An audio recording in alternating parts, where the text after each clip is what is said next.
Eles jogaram a mãe de cima da ponte para roubar a herança. 10 anos depois, quem eles menos esperavam estava a um passo de decretar todo o seu futuro.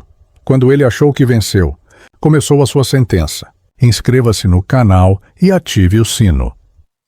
Beatriz Oliveira acordou naquela manhã de junho com uma sensação de plenitude que raras vezes experimentara na vida.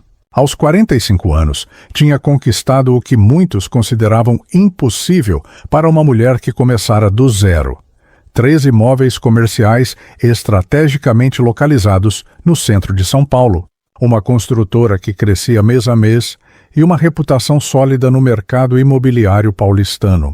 Mas nada disso se comparava ao orgulho que sentia ao olhar para Gabriel e Larissa, seus 2 filhos. Gabriel, o mais velho, tinha 28 anos e já demonstrava o mesmo espírito empreendedor da mãe. Formado em administração, ajudava a gerenciar os negócios da família, com uma dedicação que aquecia o coração de Beatriz. Larissa, lá aos 25, havia se tornado advogada havia 2 anos, trabalhando em um escritório respeitável na região da Faria Lima. Meus 2 tesouros. Beatriz costumava dizer com os olhos marejados. A história de Beatriz era daquelas que inspiravam. Viúva há 8 anos, desde que Roberto, seu marido, falecera de forma súbita devido a um infarto fulminante, ela assumira sozinha a responsabilidade de criar os filhos e manter os negócios. Roberto deixara algumas propriedades e uma pequena empresa, mas foi Beatriz quem transformou aquele legado modesto em um patrimônio considerável. Trabalhou dias e noites, sacrificou férias, abriu mão de uma vida social para garantir que Gabriel e Larissa estudassem nas melhores escolas, tivessem as melhores oportunidades. Naquele dia especial, seu aniversário de 45 anos, os filhos insistiram em preparar algo diferente. "Mãe, você merece comemorar em grande estilo", dissera Gabriel pela manhã, com aquele sorriso largo que sempre a desarmava. Larissa concordou, abraçando-a. "Vamos fazer desta noite algo inesquecível." O jantar foi íntimo, apenas os 3, em um restaurante sofisticado nos Jardins. Beatriz vestiu seu melhor vestido azul marinho, uma peça elegante, mas discreta. Ela nunca fora de ostentação. Durante a refeição, conversaram sobre os negócios, sobre os planos futuros. Gabriel mencionou uma nova oportunidade de investimento. Larissa falou sobre um caso importante que estava acompanhando no escritório. Tudo parecia perfeito, familiar, seguro. Após o jantar, quando Beatriz sugeriu voltarem para casa, Gabriel trocou um olhar rápido com Larissa. "Ainda não, mãe. Queremos te levar para ver as luzes da cidade. Há um lugar especial que encontramos." O carro seguiu pela Marginal Pinheiros. Beatriz admirava as luzes da metrópole pela janela, sentindo uma gratidão profunda. Tudo o que havia construído estava ali, naquela cidade que a acolhera tantos anos atrás, quando chegara do interior com sonhos enormes e nenhum centavo no bolso. São Paulo lhe dera tudo, e ela retribuíra com trabalho árduo, honestidade e determinação. O carro parou próximo à ponte estaiada. O vento de junho cortava a pele naquela noite particularmente fria. Beatriz sentiu um arrepio quando saíram do veículo. "Aqui, à noite? Não está muito frio para isso?" O questionou, puxando o casaco mais perto do corpo. "É rapidinho, mãe." "Você vai adorar a vista daqui de cima", insistiu Larissa. Segurando seu braço com uma firmeza que pareceu excessiva, subiram até um ponto mais alto da ponte, onde a visão da cidade se estendia em todas as direções. As luzes piscavam como estrelas terrestres. O rio Pinheiros corria escuro e silencioso 40 metros abaixo. O barulho do trânsito criava uma sinfonia urbana constante. Foi então que Gabriel se aproximou. Seu tom de voz mudou completamente, perdendo toda a calidez que demonstrara durante o jantar. "Mãe, precisamos conversar sobre o testamento." Beatriz riu nervosa, sem entender a mudança súbita. "Testamento? Que conversa é essa em pleno meu aniversário? Estou perfeitamente saudável, graças a Deus."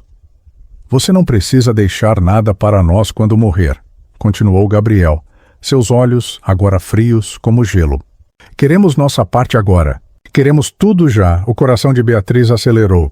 Ela olhou para Larissa, buscando algum sinal de que aquilo era uma brincadeira de mau gosto. Mas o rosto da filha estava duro, determinado. Vocês estão falando sério? Eu dei tudo a vocês. Tudo o que tenho é fruto do meu trabalho para garantir o futuro de vocês. Exatamente por isso, respondeu Larissa com uma frieza que Beatriz jamais imaginara possível em sua filha. Esse futuro é nosso, e não vamos esperar você decidir quando e como vamos recebê-lo. Beatriz sentiu as pernas fraquejarem. Aquilo não podia estar acontecendo. Eram seus filhos, as crianças que ela embalara no colo, que protegera de todos os males do mundo pelos quais sacrificara tudo. Vocês não estão falando sério. Não podem estar. Gabriel deu um passo à frente. Havia algo em seus olhos que Beatriz nunca vira antes. Uma escuridão profunda, uma determinação assassina que gelou seu sangue. Estamos completamente sérios, mãe. E você vai nos transferir tudo. Hoje. Agora. Eu jamais faria isso sob pressão, Beatriz respondeu, sua voz tremendo, mas firme. Se vocês precisam de dinheiro, podemos conversar civilizadamente amanhã, no escritório, com os advogados. Não vai haver amanhã? Cortou Larissa, antes que Beatriz pudesse processar o significado daquelas palavras. Sentiu as mãos de Gabriel e Larissa a agarrarem com força brutal. O terror a invadiu como uma onda gelada. O que vocês estão fazendo? Me soltem! Socorro! Mas ali, naquele ponto específico da ponte que Gabriel havia estudado meticulosamente, havia uma falha de manutenção. O parapeito estava mais baixo, a proteção inadequada. E não havia ninguém por perto naquela noite fria de junho. Gabriel se certificou disso também. Beatriz lutou, gritou, implorou. Olhou nos olhos dos filhos buscando algum vestígio de humanidade, de amor, de arrependimento. Encontrou apenas ganância e determinação fria. Por favor, sussurrou, lágrimas escorrendo pelo rosto. Eu sou sua mãe. E nós somos seus herdeiros, respondeu Gabriel, empurrando-a para cima do parapeito baixo. O último som que Beatriz ouviu antes de cair foi a voz de Larissa. Perdão, mãe. A queda pareceu durar uma eternidade. O vento cortava seu rosto, seus gritos se perdiam no barulho do trânsito. Beatriz viu a vida inteira passar diante dos olhos, não como um filme romântico, mas como uma sucessão de perguntas dolorosas. Onde eu errei? Como não percebi? Meus próprios filhos, o impacto com a água escura e gelada do rio Pinheiros foi devastador. Beatriz sentiu ossos se quebrarem, sua perna se despedaçar, a dor explodir em cada célula do corpo. A água entrou em seus pulmões, afogando seus gritos finais. Ela afundou nas águas poluídas, seu corpo sendo arrastado pela correnteza fraca, prendendo-se entre galhos e detritos. Lá em cima, na ponte, Gabriel já estava no telefone. Sua voz era perfeitamente modulada, com o tom exato de desespero controlado. Alô, polícia? Minha mãe, ela acabou de se jogar da ponte estaiada. Ela vinha lutando contra a depressão desde a morte do meu pai.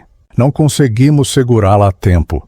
Larissa estava pálida, tremendo, mas seguia o roteiro que haviam ensaiado. Quando a polícia chegou, ela chorava copiosamente. Contando como a mãe havia mencionado pensamentos suicidas nas últimas semanas, como eles tinham tentado ajudá-la, mas ela recusava tratamento. A história era perfeita, convincente. Uma viúva de meia-idade, empresária bem-sucedida, mas solitária, que nunca superou completamente a perda do marido, sucumbindo finalmente à depressão em uma noite fria de junho. Os policiais que atenderam a ocorrência até demonstraram compreensão e empatia pelos filhos devastados. Nas 72 horas seguintes, Gabriel e Larissa executaram o plano com precisão cirúrgica. Larissa usou seus contatos no judiciário para acelerar o atestado de óbito. Afinal, ela era advogada, conhecia os trâmites, sabia exatamente quais cordas puxar. Gabriel acionou o advogado da família com a história ensaiada, apresentando laudos médicos falsos sobre o histórico de depressão da mãe, documentos que ele mesmo havia forjado com a ajuda de um médico corrupto. Sem corpo recuperado, o que era comum em casos de afogamento no rio Pinheiros, Beatriz Oliveira foi declarada oficialmente morta por suicídio. O processo foi surpreendentemente rápido, talvez porque ninguém realmente investigasse suicídios com tanto afinco, especialmente quando os familiares apresentavam uma narrativa coerente e documentação aparentemente sólida. O funeral foi discreto, mas bem frequentado. Gabriel e Larissa representaram perfeitamente o papel de filhos destroçados. Colegas de negócio de Beatriz compareceram, oferecendo condolências. Todos comentavam sobre a tragédia silenciosa da depressão, sobre como pessoas aparentemente fortes podiam estar sofrendo internamente. Ninguém suspeitou de nada. Por que suspeitariam? Gabriel e Larissa eram filhos dedicados, profissionais respeitados. A história fazia sentido.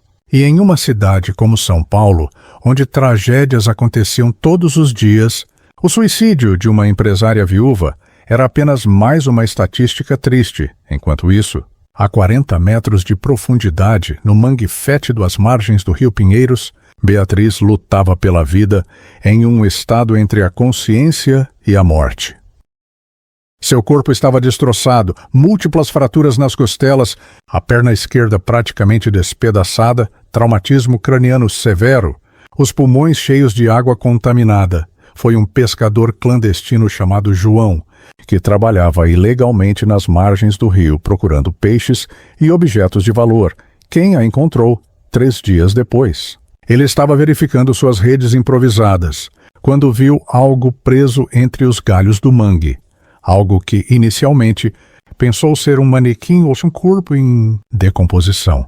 Quando João se aproximou e percebeu que aquela mulher ainda respirava, fracamente, mas respirava. Quase teve um ataque cardíaco. Seu primeiro instinto foi fugir. Mas algo naqueles olhos entreabertos, naquele lampejo mínimo de vida que teimava em não se apagar, o fez mudar de ideia. João carregou Beatriz até a margem, colocou-a em seu carrinho de mão improvisado e a levou ao hospital público mais próximo, na periferia de Guarulhos. Era um hospital superlotado, com recursos limitados, mas era a única chance dela. Os médicos que a receberam não entenderam como aquela mulher ainda estava viva.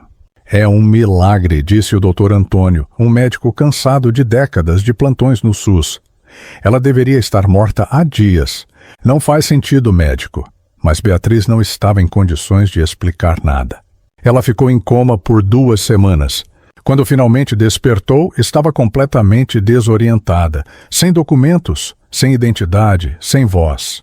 Seus ferimentos eram tão severos que ela mal conseguia se mover. A perna esquerda estava imobilizada com placas e parafusos. Os médicos haviam feito o possível com os recursos limitados, mas ela mancaria pelo resto da vida. Durante meses, Beatriz ficou presa naquele leito de hospital, alimentada por sonda, incapaz de comunicar claramente o que havia acontecido. Sua mente estava fragmentada pelo trauma, as lembranças vinham em flashes dolorosos. Quando finalmente conseguiu articular palavras, quando tentou contar para as enfermeiras e médicos sobre seus filhos, sobre a ponte, sobre a traição, foi tratada como delirante. É comum em casos de trauma craniano severo, explicou uma enfermeira jovem para outra. Eles criam narrativas fantasiosas para preencher as lacunas de memória. Pobre coitada. Deve ter se jogado mesmo e agora não consegue aceitar. A assistente social do hospital tentou identificá-la, mas sem documentos e com sua descrição não correspondendo a nenhum boletim de desaparecimento recente, Beatriz tornou-se apenas mais uma indigente sem nome no sistema. Afinal, quem procuraria por uma mulher que estava oficialmente morta? Os meses se arrastavam como anos. A dor física era constante, uma presença que nunca a deixava. Mas era a dor emocional que realmente a destroçava. Todas as noites, Beatriz via os rostos de Gabriel e Larissa. Ouvia suas vozes frias. Sentia suas mãos a empurrando. O pior não era a traição em si. Era a frieza, a premeditação, o fato de que eles haviam planejado matá-la sem hesitação. Ela se perguntava incessantemente onde havia errado como mãe. Mimara demais. Fora severa demais? Dera dinheiro quando deveria ter dado limites? As perguntas não tinham respostas, apenas geravam mais angústia. Enquanto Beatriz definhava naquele hospital esquecido, Gabriel e Larissa já haviam dividido o império. As empresas foram vendidas rapidamente, com Gabriel negociando valores abaixo do mercado para liquidar tudo em questão de meses. O dinheiro foi transferido para offshores nas Ilhas Cayman, uma estratégia que Larissa ajudou a estruturar usando seus conhecimentos jurídicos. Gabriel comprou um apartamento luxuoso na Vila Olímpia, um carro importado, começou a frequentar os melhores restaurantes e clubes de São Paulo. Sua vida social explodiu. Ele agora fazia parte da elite jovem da cidade, aqueles empresários de fachada que viviam de aparências e conexões. Larissa, por sua vez, investiu em sua carreira. Deixou o escritório onde trabalhava e abriu seu próprio, especializado em planejamento patrimonial e sucessório. A ironia era cruel. Ela ajudava outros a protegerem suas heranças enquanto havia roubado a própria mãe. Mas nem tudo era perfeito no paraíso dos traidores.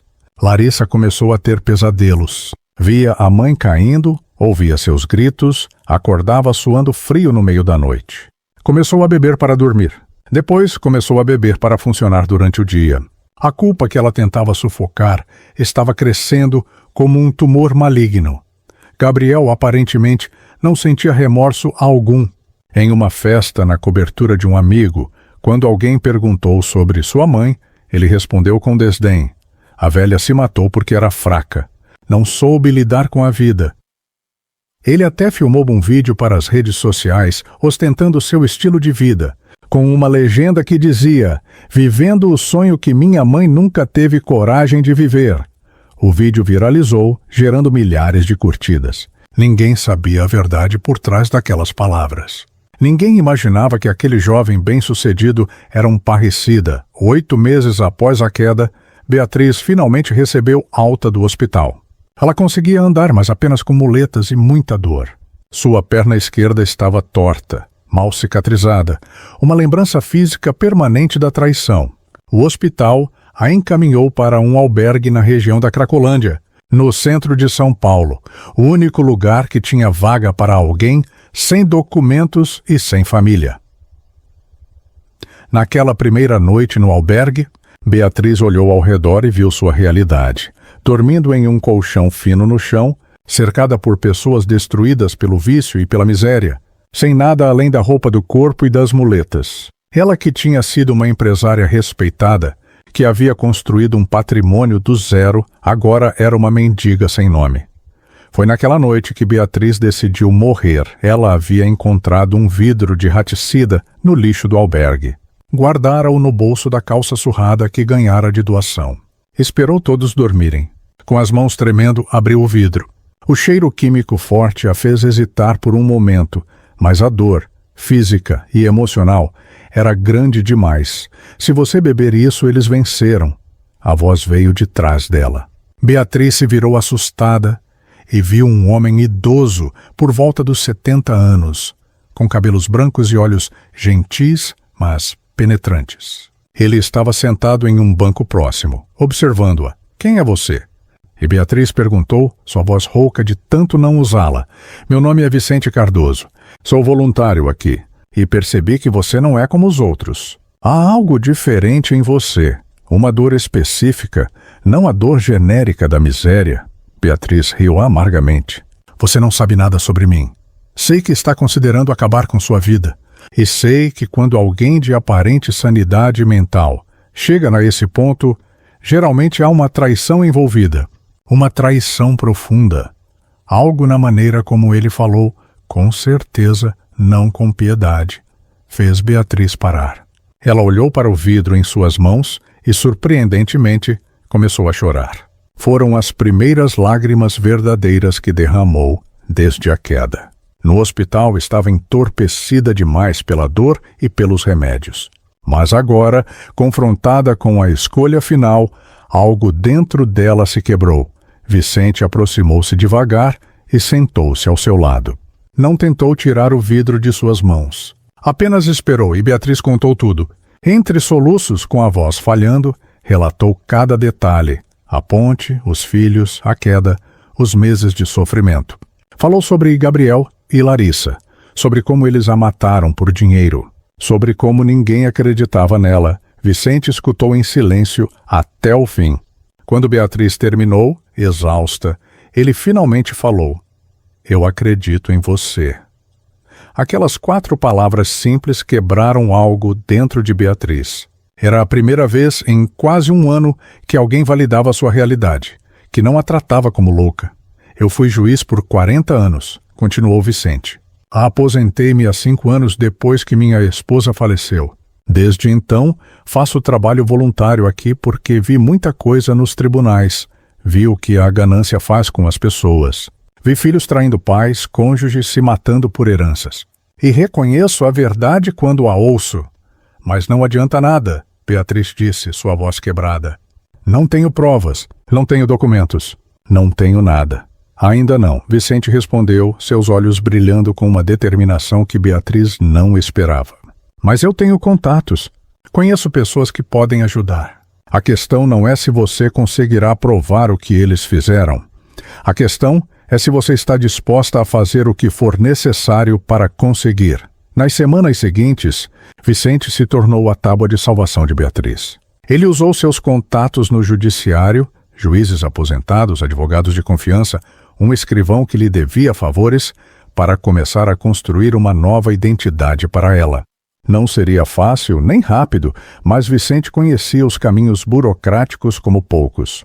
"Precisamos fazer isso com cuidado," explicou Vicente durante uma de suas visitas ao albergue. "Se tentarmos confrontá-los agora com você nessa situação, eles vão simplesmente desacreditar você. Pior ainda, podem tentar matá-la novamente, desta vez com sucesso." "Então o que eu faço?" Perguntou Beatriz, a frustração evidente em sua voz. Vicente se inclinou para a frente, seu tom tornando-se mais sério. "Você desaparece completamente. Se torna outra pessoa, e quando voltar, se voltar, será tão poderosa que eles não poderão tocá-la." Foi assim que Beatriz Oliveira morreu pela 2ª vez e Ana Paula Costa nasceu. Vicente conseguiu documentos novos através de contatos questionáveis, mas necessários. Uma certidão de nascimento de uma criança que havia falecido décadas atrás, nunca tendo tido documentos atualizados. RG, CPF, tudo novo, tudo legal tecnicamente, embora a origem fosse nebulosa, mas documentos não eram suficientes. Vicente tinha uma visão mais ambiciosa. "Você quer justiça de verdade? Não apenas vingança, mas justiça real? Então precisa se tornar a própria justiça." "Como assim?" E Beatriz questionou. "Estude direito. Passe no concurso público. Se torne juíza." Vicente respondeu, como se estivesse sugerindo a coisa mais natural do mundo. Um juiz federal tem poderes imensos. Pode investigar, julgar, condenar. E mais importante, é intocável quando age dentro da lei. Beatriz olhou para ele como se estivesse louco. "Eu mal terminei o ensino médio antes de começar a trabalhar. Como vou passar em um concurso para juíza? São anos de estudo, preparação." "Exatamente. Anos," Vicente concordou. Mas você tem tempo. E tem algo que muitos candidatos não têm: uma motivação absoluta. Quando você estuda para vingar a própria morte, quando cada página de direito penal te aproxima de quem te destruiu, você encontra uma força que outros não conhecem. Vicente não apenas deu conselhos, ele se tornou mentor ativo. Usou suas economias de aposentadoria para conseguir uma bolsa de estudos parcial para Beatriz em uma universidade particular de 2ª linha. Ela teria que pagar parte e trabalhar para sobreviver, mas era uma chance. "Quanto tempo vai levar?" Beatriz perguntou, sentindo pela primeira vez em meses algo que se parecia com esperança. 5 anos de faculdade. 3 anos de preparação intensiva para o concurso. Talvez mais alguns anos até conseguir a posição que precisa, Vicente calculou. 10 anos, talvez 12, é muito tempo. Mas o que você faria com esses anos de qualquer forma? Definiria aqui, ou os usa para se transformar em algo que eles nunca esperariam. Naquela noite, Beatriz tomou sua segunda decisão crucial desde a queda. A primeira havia sido não beber o veneno. Ela decidiu viver. Mais que isso, decidiu se reconstruir não apenas como sobrevivente, mas como agente de sua própria justiça. Os anos que se seguiram foram os mais difíceis da vida de Beatriz. E considerando tudo o que ela havia passado, isso significava muito. Durante o dia, trabalhava limpando escritórios, mancando com sua perna danificada, suportando a dor constante. À noite, estudava até os olhos arderem. Ela se matriculou na Faculdade de Direito com o nome de Ana Paula Costa. Seus colegas a viam como uma mulher estranha e solitária, mais velha que a maioria, séria demais, que evitava festas e confraternizações. Ninguém conhecia sua história. Ninguém suspeitava do fogo que ardia por trás daqueles olhos cansados. Beatriz, agora definitivamente Ana Paula Costa, graduou-se em 5 anos com honras acadêmicas. Foi a primeira da turma em todos os anos, uma façanha que chamou a atenção, mas que ela deliberadamente minimizou. Quando parabenizavam seu desempenho, ela sorria timidamente e mudava de assunto. Não queria atenção. Não queria ser lembrada. Durante todo esse tempo, ela mantinha um caderno escondido onde anotava tudo sobre Gabriel e Larissa. Vicente a ajudava a monitorar discretamente a vida deles através de redes sociais, notícias, contatos. Era uma observação paciente, meticulosa. Gabriel continuava sua escalada social. Seu apartamento na Vila Olímpia havia se tornado ponto de encontro para jovens empresários. Ele investira o dinheiro da herança em criptomoedas e startups, alguns investimentos bem-sucedidos, outros desastrosos. Sua personalidade era de um narcisista clássico. Ostentava cada conquista, postava cada jantar caro, cada viagem internacional. Mas Ana Paula notava as rachaduras. Gabriel estava se envolvendo com pessoas perigosas, investidores de reputação questionável, esquemas que beiravam o ilegal. Seu estilo de vida luxuoso estava começando a superar seus recursos. Ele estava fazendo empréstimos, entrando em dívidas. Larissa, por outro lado, havia caído em uma espiral destrutiva. Seu escritório de advocacia nunca decolou realmente. Os pesadelos constantes, a bebida, a culpa crescente afetaram sua capacidade de trabalhar. Ela começou a perder clientes, a falhar em prazos. Aos 33 anos estava visivelmente desgastada, envelhecida além de sua idade. A culpa está comendo ela por dentro. Observou Vicente durante uma de suas reuniões regulares com Ana Paula. Já Gabriel parece não sentir nada. Sociopata, Ana Paula murmurou. Li sobre isso nas aulas de psicologia criminal.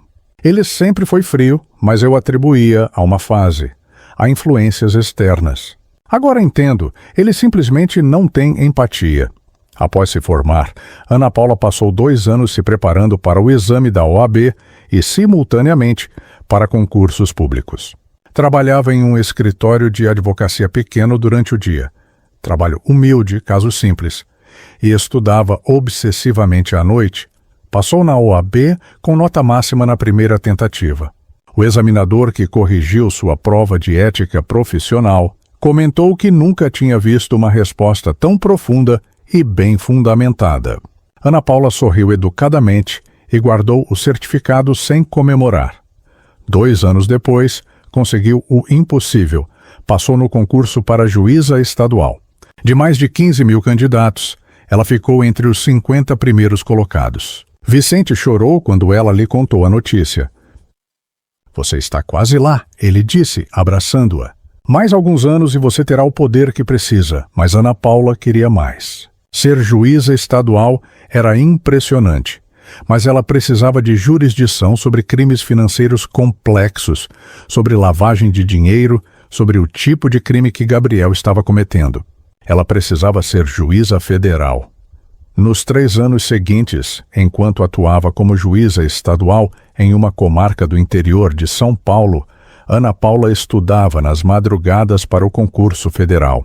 Era uma rotina inumana. Trabalhar o dia inteiro analisando processos, estudar até às 3 da manhã, dormir poucas horas, acordar e repetir. Sua perna ainda doía todos os dias.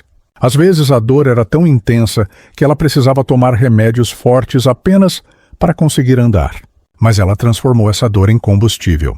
Cada pontada era uma lembrança do porquê estava fazendo aquilo. Em 2025, 10 anos após sua queda da ponte, Ana Paula Costa foi aprovada no concurso para juíza federal.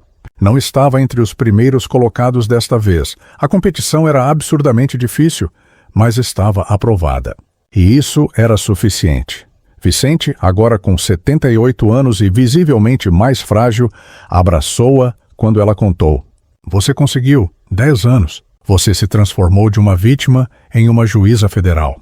Beatriz estaria orgulhosa de Ana Paula. Beatriz era fraca. Ana Paula respondeu, sua voz fria e controlada. Ana Paula é forte. E agora Ana Paula vai fazer o que Beatriz nunca pôde, destruir quem a destruiu. A doutora Ana Paula Costa assumiu sua posição na Terceira Vara Federal Criminal de São Paulo em março de 2025. Aos 55 anos, ela era uma figura discreta, mas respeitada. Seus cabelos, agora completamente grisalhos, eram presos em um coque severo. Óculos de armação grossa escondiam parcialmente seu rosto. Sua perna esquerda ainda mancava visivelmente. Uma bengala elegante a acompanhava sempre. Ninguém em São Paulo a reconheceria como Beatriz Oliveira. 10 anos, múltiplas cirurgias corretivas na perna, o peso da idade e do sofrimento, a mudança deliberada em seu jeito de se portar, tudo contribuía para uma transformação completa. Seus primeiros meses como juíza federal foram dedicados a construir uma reputação sólida. Ela era conhecida por ser extremamente técnica, incorruptível e imparcial. Advogados que atuavam em sua vara aprenderam rapidamente que não adiantava tentar influenciá-la. Ela decidia estritamente baseada em provas e na lei. Mas Ana Paula tinha um objetivo específico. Durante as reuniões de distribuição de processos, ela se voluntariava discretamente para casos envolvendo crimes financeiros e lavagem de dinheiro. Ótimo. É minha especialidade, justificava aos colegas que ficavam felizes em repassar esses processos complexos e trabalhosos. Foi em junho de 2025 que ela encontrou o que procurava. Um processo da Polícia Federal investigando uma rede de lavagem de dinheiro através de empresas de fachada. A operação tinha o codinome Herança Maldita, uma ironia que não passou despercebida por Ana Paula. Entre os investigados, 2 nomes saltaram das páginas, Gabriel Oliveira e Larissa Oliveira. Ana Paula fechou a porta de seu gabinete, sentou-se em sua cadeira e, pela primeira vez em 10 anos, permitiu-se um sorriso genuíno. Não era um sorriso de alegria. Era o sorriso de um predador que finalmente encontrou sua presa. Ela passou as semanas seguintes analisando meticulosamente o processo. A Polícia Federal havia feito um trabalho excelente. Gabriel e Larissa estavam profundamente envolvidos em um esquema de lavagem de dinheiro para traficantes e políticos corruptos. Gabriel tinha usado seu conhecimento de criptomoedas e offshores para criar uma rede complexa. Larissa, como advogada, fornecia a estrutura jurídica e os documentos necessários, mas havia mais. Ana Paula começou a puxar outros processos relacionados. Descobriu que Gabriel estava sendo investigado também por estelionato. Ele vendia participações em investimentos que não existiam, usando seu charme e suas conexões sociais para enganar investidores incautos. Larissa, por sua vez, estava afundada em dívidas de jogo. Ana Paula descobriu processos de execução de dívida contra ela em várias varas cíveis. Ela desenvolvera vício em apostas online e havia perdido centenas de milhares de reais. Sua licença de advogada estava sob revisão disciplinar. O império construído sobre o sangue de sua mãe estava desmoronando. Mas Ana Paula não queria apenas ver o império cair. Ela queria ser a arquiteta da queda. Durante suas investigações discretas, Ana Paula descobriu algo mais. Gabriel tinha um filho, Lucas, de 16 anos, fruto de um relacionamento anterior. O garoto morava com a mãe, mas mantinha contato esporádico com o pai. E pelas informações que Ana Paula conseguiu reunir, Lucas era diferente do pai, era estudioso, sério, sonhava em fazer faculdade de engenharia. A ideia começou a se formar na mente de Ana Paula, uma ideia que ia além de simples vingança legal. Ela convocou uma reunião com o delegado da Polícia Federal, responsável pela Operação Herança Maldita. Dr. Delegado, gostaria de propor uma estratégia de investigação complementar, ela começou, sua voz profissional e controlada. Durante as horas seguintes, Ana Paula orientou a investigação de formas que só uma juíza experiente poderia fazer, indicando lacunas nas provas, sugerindo diligências adicionais, apontando caminhos investigativos que fortaleceriam o caso. Tudo dentro da legalidade, tudo dentro de suas atribuições, mas com um conhecimento sobre os investigados que ia além do que estava nos autos. 6 meses após assumir o processo, Ana Paula tinha em mãos um caso irrefutável contra Gabriel e Larissa. Provas documentais, interceptações telefônicas autorizadas, depoimentos de colaboradores. Estava tudo pronto. Era a hora do ato final. A audiência foi marcada para uma terça-feira de dezembro, exatamente 10 anos e 6 meses após a noite em que Beatriz fora jogada da ponte. Ana Paula escolheu a data deliberadamente. Gabriel entrou na sala de audiências com sua arrogância característica, vestindo um terno caro, o cabelo perfeitamente penteado. Seu advogado, um criminalista famoso que cobrava fortunas, caminhava ao lado com confiança. Eles esperavam mais uma negociação, talvez um acordo de delação premiada, algo que permitisse a Gabriel escapar com pena reduzida. Larissa chegou 15 minutos depois, visivelmente nervosa. Ela estava magra demais, com olheiras profundas, as mãos tremendo ligeiramente. Seu advogado, um colega de faculdade que aceitara defendê-la, por amizade mais que por dinheiro, parecia preocupado. A sala estava cheia. Havia outros réus no processo. Seus advogados, representantes do Ministério Público Federal, escrivães. Era uma audiência complexa, com múltiplas partes. Quando o oficial de justiça anunciou a excelentíssima senhora, doutora Ana Paula Costa, todos se levantaram. Ana Paula entrou pela porta lateral, mancando levemente com sua bengala, vestindo a toga preta com dignidade. Ela caminhou até a bancada sem olhar diretamente para ninguém, organizou seus documentos, ajustou os óculos, só então ela ergueu o olhar. Larissa estava olhando para ela de forma distraída, ainda mexendo nervosamente em seus papéis. Mas algo naquela maneira de andar, naquela forma específica de inclinar a cabeça ao se sentar, fez Larissa parar de repente. Ela ficou pálida. Seus olhos arregalaram. Sua boca abriu em um silencioso de choque absoluto. "Mãe?" Ela sussurrou, tão baixo que apenas seu advogado ao lado ouviu. Gabriel virou-se bruscamente ao ouvir o sussurro de sua irmã. Ele olhou para a juíza pela primeira vez com atenção. E o que viu o fez esquecer de respirar. Aqueles olhos. Aquela cicatriz no pescoço. A forma como ela segurava a caneta. Era impossível. Absolutamente impossível. Mas era ela. Ana Paula os olhou diretamente pela primeira vez, permitindo que eles a reconhecessem completamente. Ela deixou o silêncio se estender por longos segundos, observando o terror crescer nos rostos deles. "Meu nome?" Ela finalmente disse, sua voz ecoando pela sala silenciosa. "É a doutora Ana Paula Costa, juíza federal titular desta vara. Mas antes de iniciarmos esta audiência sobre lavagem de dinheiro e organização criminosa, preciso fazer um esclarecimento importante." Ela abriu uma pasta específica em sua mesa. Há 10 anos, uma mulher chamada Beatriz Oliveira foi declarada morta por suicídio após supostamente ter se jogado da ponte estaiada. Seu corpo nunca foi encontrado. Seus filhos Gabriel e Larissa Oliveira herdaram todo o seu patrimônio. O silêncio na sala era absoluto agora.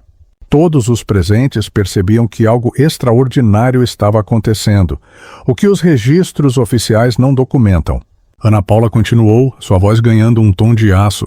"É que Beatriz Oliveira não se suicidou. Ela foi assassinada. Seus próprios filhos a jogaram daquela ponte." Gabriel tentou se levantar, mas seu advogado o segurou. Larissa começou a chorar silenciosamente. "Eu sei disso." Ana Paula disse, removendo seus óculos e olhando diretamente para Gabriel. "Porque eu sou Beatriz Oliveira." O caos que se seguiu à revelação foi contido rapidamente por Ana Paula. "Ordem na sala." Ela ordenou batendo o martelo. "Senhores advogados, seus clientes têm direito ao silêncio. Sugiro que exerçam esse direito neste momento." O advogado de Gabriel, Claramente em choque, pediu uma suspensão da audiência para consultar seu cliente. Ana Paula negou. Esta audiência continuará, e para evitar qualquer suspeita de parcialidade, todas as minhas decisões a partir deste momento serão colegiadas com outros magistrados. O que Ana Paula fez nas horas seguintes foi uma demonstração magistral de conhecimento jurídico e estratégia.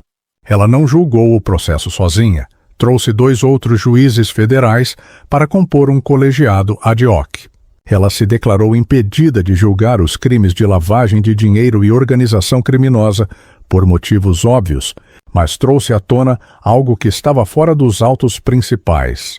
Gostaria de anexar a este processo uma investigação complementar que solicitei à Polícia Federal há 6 meses, ela anunciou. Uma investigação sobre um crime de tentativa de homicídio qualificado, ocorrido há 10 anos. Ana Paula havia feito seu trabalho de casa. Usando suas prerrogativas de juíza, havia requisitado investigações que nunca foram feitas à época de seu suicídio. Câmeras de segurança cujas imagens haviam sido arquivadas, mas não analisadas.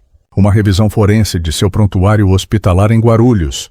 Depoimentos de testemunhas que nunca foram ouvidas, incluindo João, o pescador que a salvou. Mais importante, ela havia conseguido as gravações das conversas telefônicas de Gabriel e Larissa das semanas anteriores à tentativa de homicídio.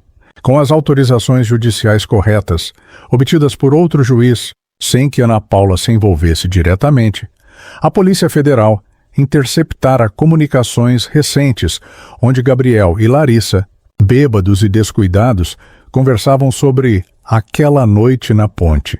Achei que ela tinha morrido. Larissa chorava em uma das gravações. Você disse que ela tinha morrido.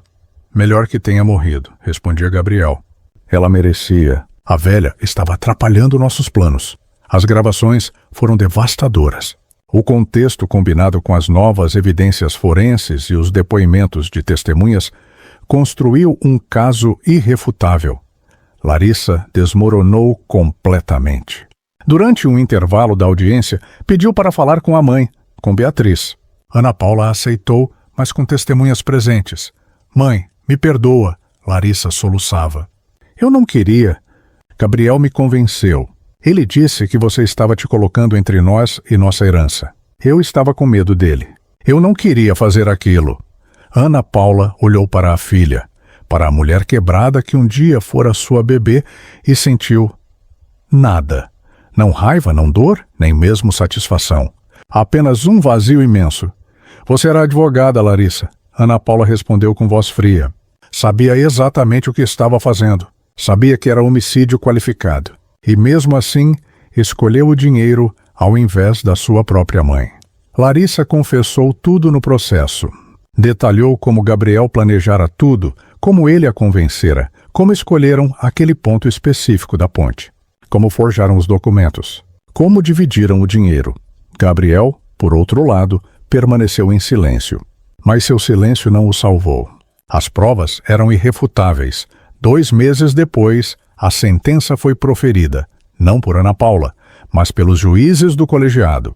Gabriel foi condenado a 35 anos de prisão por tentativa de homicídio qualificado, mais os crimes de lavagem de dinheiro e organização criminosa.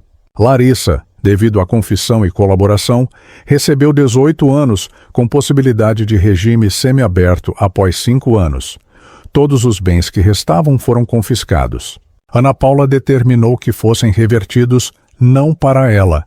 Ela não queria nada que tivesse o sangue deles, mas para instituições que ajudavam vítimas de violência doméstica e familiar. Vicente, agora com 78 anos e visivelmente mais frágil, visitou Ana Paula em seu gabinete após a sentença.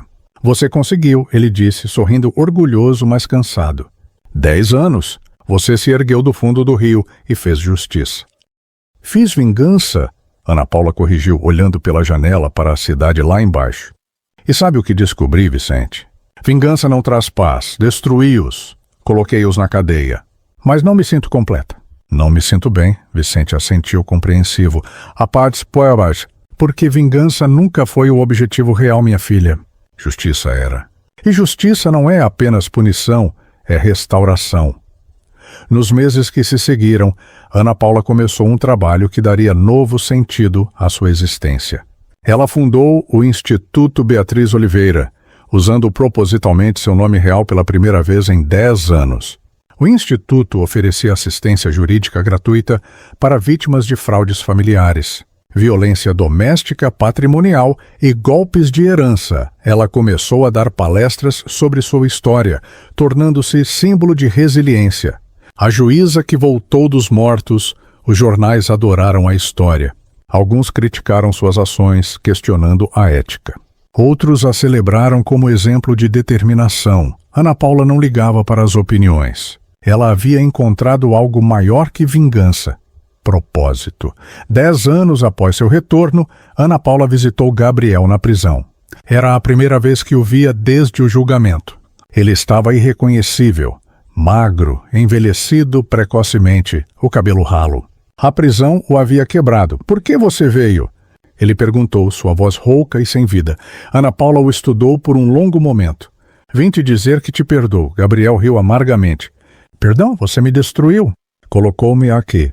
E chama isso de perdão? Te coloquei aqui porque era justo. Você tentou me matar. Mas o perdão não é por você, Gabriel, Ana Paula explicou. É por mim. Passei 10 anos sendo definida pelo que vocês me fizeram. Agora escolho ser definida pelo que construí depois. Ela se levantou para ir embora, mas Gabriel a chamou. Eu sinto muito. Ana Paula parou, mas não se virou. Não, você não sente. Você sente que foi pego. Há uma diferença? Ela saiu daquela prisão e nunca mais voltou.